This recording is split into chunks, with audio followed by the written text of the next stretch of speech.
Hey everyone, I'm working to hit 1,000 subscribers and I need your help to get there. If you enjoy this content, please hit that subscribe button right now. Training camp is genuinely right around the corner. Just over a month away for the rookies and roughly 5 weeks out for the veterans, and that means it is time to get into one of the most engaging exercises any roster-obsessed fan can do during this stretch of the offseason calendar. The team over at Pride of Detroit recently put together a list of 6 players whose stock they believe is currently trending down heading into training camp. And rather than simply accepting their full assessment, let us go through every single name on this list, agree where the case is strong, and push back where the evidence simply does not support the conclusion. Let us start with Sion Vaky, because this is the name where the strongest pushback is genuinely warranted. The Pride of Detroit assessment correctly notes that the Lions absolutely value Vaky as a core special teams contributor and that it would be genuinely shocking if he does not make this roster in some capacity. But the broader concern raised in that piece centers on his standing specifically as a running back, citing Dan Campbell's blunt assessment that Vaky remains somewhat raw at the position after 2 seasons that were significantly limited by injury. Here is why this particular conclusion does not hold up under closer examination. Heading into OTAs and minicamp, Brad Holmes himself was speaking positively about exactly what Vaky brings to this offense and the broader implication in some reporting that the Lions might be forced into relying more heavily on Jacob Sailors as a running back simply does not match the reality of what Sailors currently represents at this stage of his development. Sailors does not yet possess the overall skill set required to function as a legitimate every-down running back at the NFL level. He remains a fun, entertaining player to watch specifically in preseason action, and if he continues developing his body and his overall game, there is a path for him to eventually compete at a higher level down the road. But he is simply not there yet. Vaky, by contrast, has already demonstrated the foundational ability to contribute meaningfully in this offense when healthy. The entire question with him has always been and remains availability rather than talent or scheme fit. This is not a legitimate stock-down situation. This is a health situation, which represents a fundamentally different conversation entirely. The next name is guard Miles Frasier, and this is a case where the concern genuinely deserves to be taken seriously. The original assessment correctly notes that Frasier did nothing specifically wrong this spring to cause his stock to decline, but the surprising detail is that he received minimal repetitions with the first-team offense throughout the entirety of OTAs.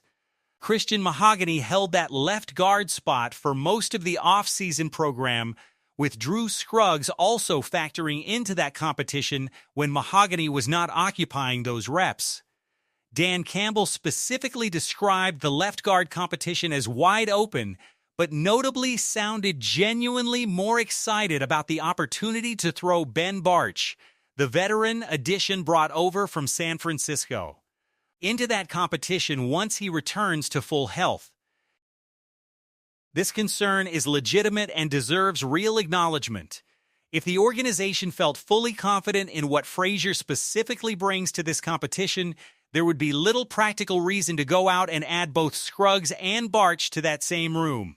You typically address a perceived need with one quality addition, not 2 simultaneously, unless there is a genuine lack of confidence in the existing depth at that position. When you actually map out the realistic roster math at this position, you have 3 clear starters in Mahogany, Mays, and Ratledge, plus 4 tackles the organization clearly wants to keep on the active roster, which already accounts for 7 offensive linemen. That leaves a genuinely uncertain competition for the remaining 1 or 2 spots between Scruggs, Bartch, Frasier, and potentially Giovanni Manu, who has also been working at guard during this offseason program.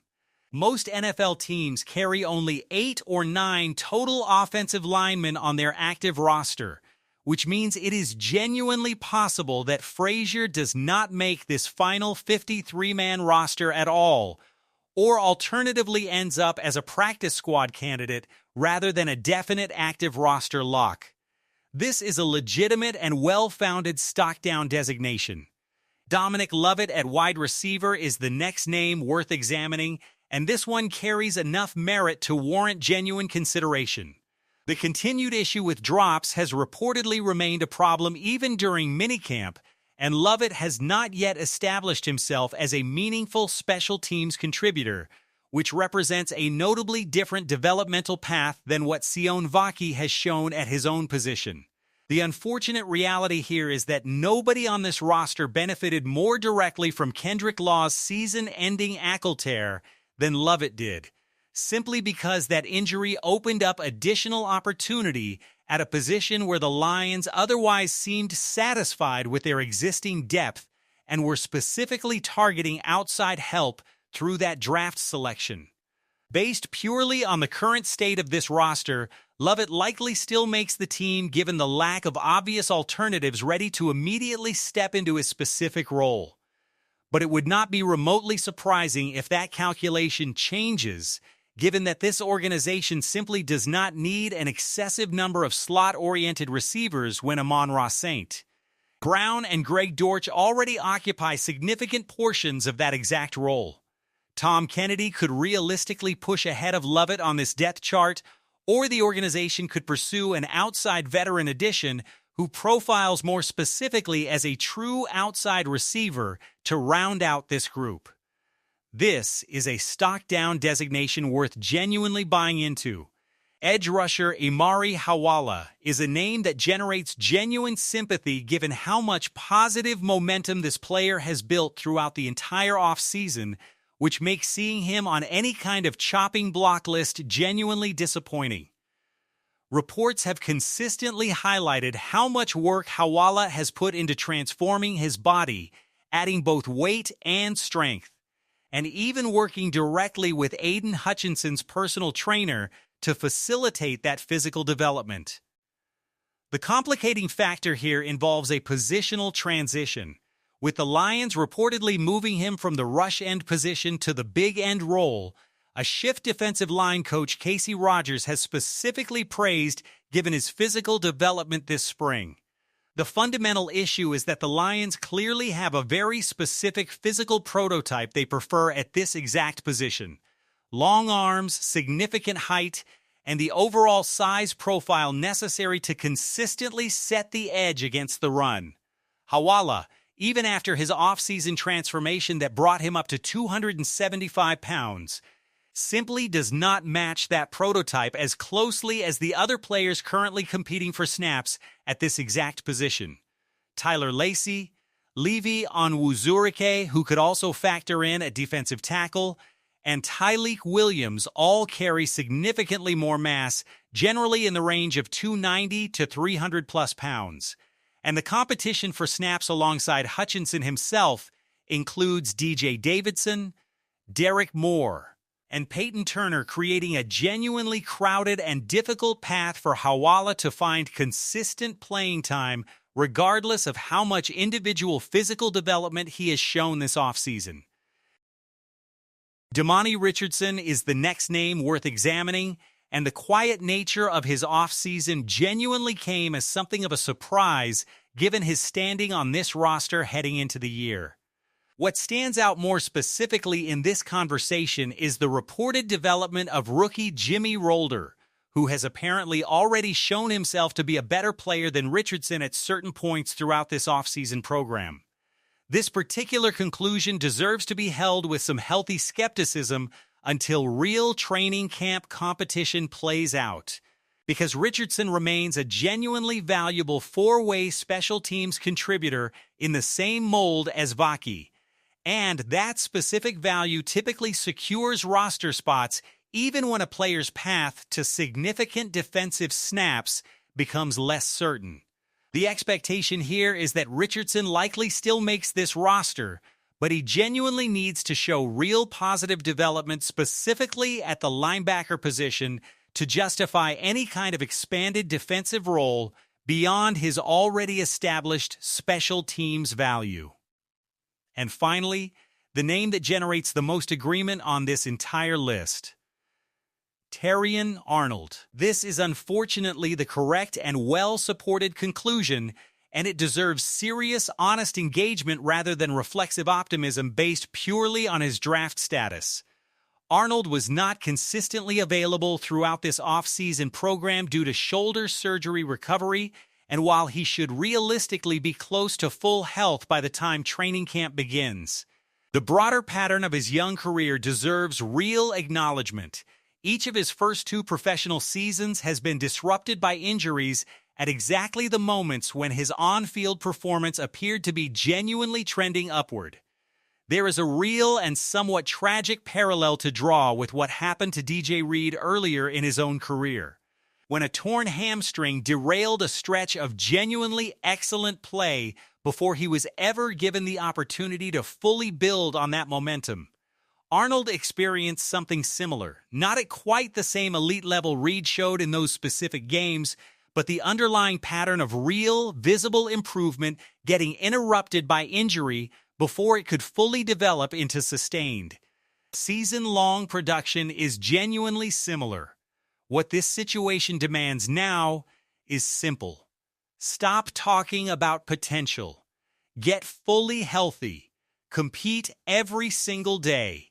And let the on-field performance finally answer the questions that injuries have prevented this organization from getting clear answers to over each of the past 2 seasons. The financial signal sent by this organization's decision to bring back Raheem Bowe with a contract worth over $4 million deserves real attention in this specific context. The Lions operate in a clearly defined world of financial haves and have-nots on this roster, where significant money goes specifically to franchise cornerstone players like Jared Goff, Amon-Ra St. Brown, Aiden Hutchinson, Penei Sewell, and Jack Campbell, with Jahmyr Gibbs, potentially Sam Laporta, and Brian Branch likely joining that group soon, while the rest of the roster operates largely on rookie-scale contracts or veteran minimum-level deals. Choosing to specifically invest $4.5 million, comparable to what the organization paid offensive tackle Larry Borom, into bringing in a cornerback specifically positioned to compete for a starting role sends an unmistakable organizational message. This front office is not operating with complete confidence that the existing combination of Ennis Rackstraw and Terrion Arnold is guaranteed to deliver what this defense needs heading into 2026. You cannot afford to miss on draft evaluations at a position this important, and bringing in legitimate veteran competition represents exactly the kind of insurance policy a smart organization builds when genuine uncertainty exists about its existing young talent. Lions fans, the comments section is open and this conversation deserves real engagement. Do you agree or disagree with any of these specific stock-down assessments? Which players did this list completely miss that you believe deserve to be on a genuine chopping block heading into training camp? And how confident are you that Terrion Arnold finally puts together the healthy, sustained season this organization desperately needs from him in year 3? Drop everything you have got in the comment Hey everyone, section I'm below, working to hit and I will see 1,000 you all on the subscribers, next and one. I need your help to get there. If you enjoy this content, please hit that subscribe button right now.